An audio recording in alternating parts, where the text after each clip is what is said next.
kulanti wacan oo wanaagsan daawadayaal halkani waa janalka Xareed Media waxaad ku soo dhawaataan barnaamijka bandhiga mudiirka oo habeenada Isniinta iyo Khamiista soo galayaan aad ka daawataan janalka Xareed Media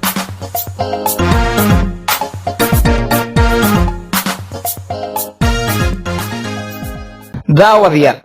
waa habeenimo Jimcaha ay soo galayso taariikhduna ay ku beegan tahay 24 bisha afraad ee Abriil sanadka 2020 qodobada aad ku daawan doontaan caawa barnaamijka bandhiga mudiirka waxaa ka mid ah Shiinaha oo beeniyay inuu coronavirus ka fakaday shaybaar iyagu ay leeyihiin sidoo kale daawadayaal waxaanu idin haynaa professor ka tirsan jaamacadda Oxford daawada coronavirus waxay diyaar noqonaysaa September sidoo kale warbixinta kale aynu idin hayno waxaa ka mid ah dawladii ugu horeysay oo Afrikaan ah oo ku dhawaaqday inay ka adkaadeen COVID-19 intaasi daawadayaal waa qodobada aan ku qaadaa dhigi doona barnaamijkeena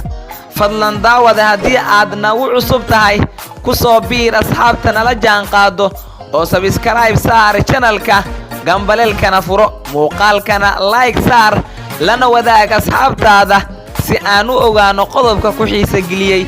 fadlan faalo inooga reeb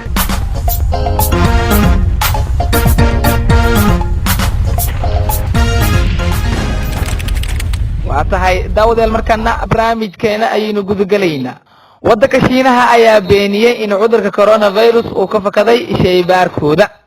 macadka dhinaca xanuunada faafa ee Shiinaha oo ku yaala magaalada Wuhan ee la yiraahdo Institute of Virology maamulihiisa guudna uu yahay Yin Shim ayaa markii ugu horeysay ka hadlay isaga oo wareysi siinayay TV ku baxa luqadda Ingiriiska oo ku yaala waddanka Shiinaha waxa uu yiri ma jirto sabab uu inaga nooga yimaaday xanuunkan taasi waa been buu yiri xanuunka anagu ma aanan suubin ma aanan gudbin sidoo kale ma aanan baahin ayuu yiri waxaan hubnaa inaan idin cadeyn karno inaynu haysano qaybdan oo lagu baaro xanuunada iyo waliba kuwa faafa balse waxa uu yiri inaan ku lug leenahay waa been sababtoo ah ma jiro hal qof oo aniga shaqaalahayga ka mid ah oo uu ku dhacay cudurkan taasi waxay cadeynaysaa inuu meeshaana ka imaanin xanuunka sidoo kale waxa uu yiri arintan waxaan la isla dhexmarayo ma jiro qof cadeen u haya annagu inaan sameynay xanuunka kadibna aanu xakameyn kari waynay dhammaan waxaynu naqaanaa inaan xakamayno xanuunada aynu sameyno sidoo kale waxa aynu naqaanaa xakameynta cudurka ka hor inta aan sameynin ninkan oo markii dambe qoraal ku soo gudbiyay wareysigiisa ayaa waxa uu eedeeyay dadka kale maran habaabiya isaga oo aanan cidna carab dhaabin ayuu sheegay in dadyowga qaarkood ay la wareegayaan warar been abuur ah oo aan sal iyo raad toona lahayn madaxweynaha dalka Mareykanka Mr. Donald Trump ayaa ka digay inay cawaaqib xumo ay Shiinaha ku soo socoto haddii la ogaado xanuunkan inay si kas iyo maag ay iyaga u soo siidayeen qalad waa qalad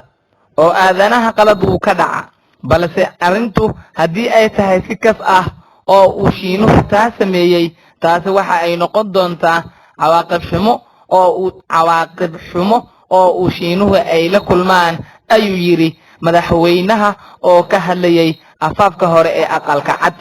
wuxuu yiri taasi ciyaar ma ahan haddii ay arintaasi ogaayeen oo uu xanuunkan ka farabaxsaday kadibna ay adduunka u qariyeen ogaanna u sameeyeen arintaasi waxa ay noqon doontaa xisaab weyn isla markaana Shiinaha in laga argoosto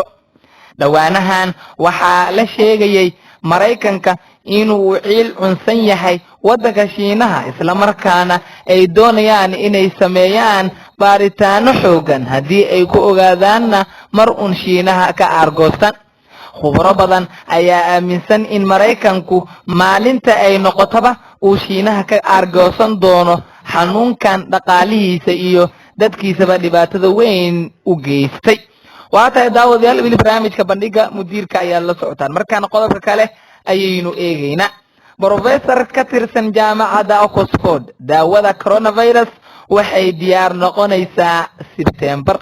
Professor ka tirsan jaamacadda Oxford ayaa sheegtay in talaalka cudurka COVID-19 ee ka dhasha caabuqa coronavirus uu diyaar noqon doono dayrta soo aadan. Sarah Gilbert oo ah professor talaalka ku takhasustay oo hogaaminaysa koox cilmi-baarayaal ah oo u xil saaran horumarinta talaal lagula tacaalo coronavirus ayaa waxay tiri waxaan ku kalsoonahay 80% in uu diyaar noqon doono talaalka aan diyaarinay xilliga u qorshaysan,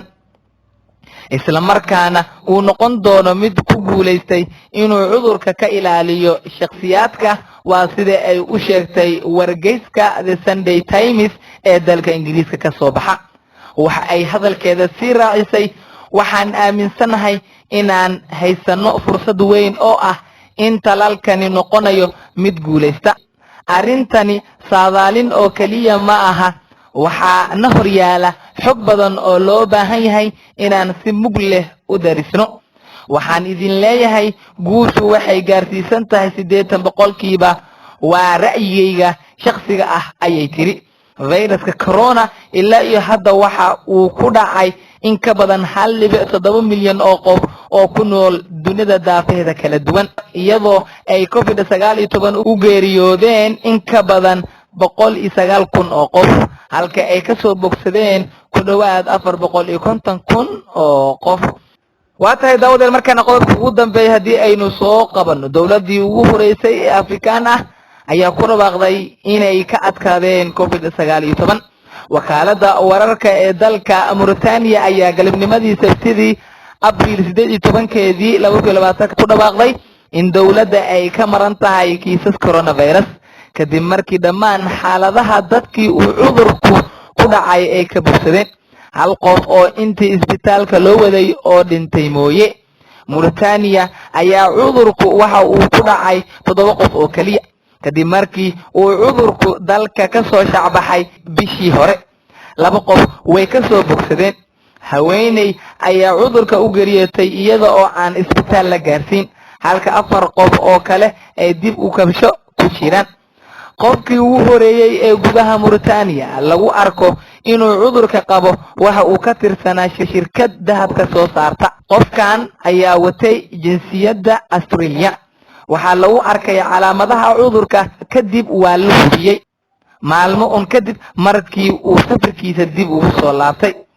si cudurka loo wajaho waxay xukuumadda Mauritania xirtay dhammaan duulimaadyadii dalkaas. waxbarashadii waa la hakiyay, suuqyadii waa la xiray, waxaana lagu soo rogay dalkaas bandow ka bilaabanaya 6 subaxnimo kuna eg 6 habeenimo. waxaana la xoojiyay isku socodka dadka ee gobolada kala duwan. maalmihii la soo dhaafay ayaa xukuumadda waxaa saarnaa cadaadis kaga imaanayay ganacsatada iyo weliba warbaahinta oo ku saabsan in la dabciyo bandowga maadaama ay soo wajahan tahay bisha barakaysan ee Ramadaan oo dad badan ay u baahan yihiin inay u diyaar garoobaan isla markaana la xakameeyay cudurka. waa tahay daawadayaal gunti iyo gabagabadii barnaamijkeena ayaan isla soo gaarnay. guud ahaan daawadayaal waa inaga intaa barnaamijkii aad kala socoteen Xareed Media. intaan ku kulmi doona barnaamijkan kiisa xiga waxaan idin leenahay sidaas iyo nabadgelyo. wassalaamu calaykum waraxmatullaahi tacaala wabarakaatu.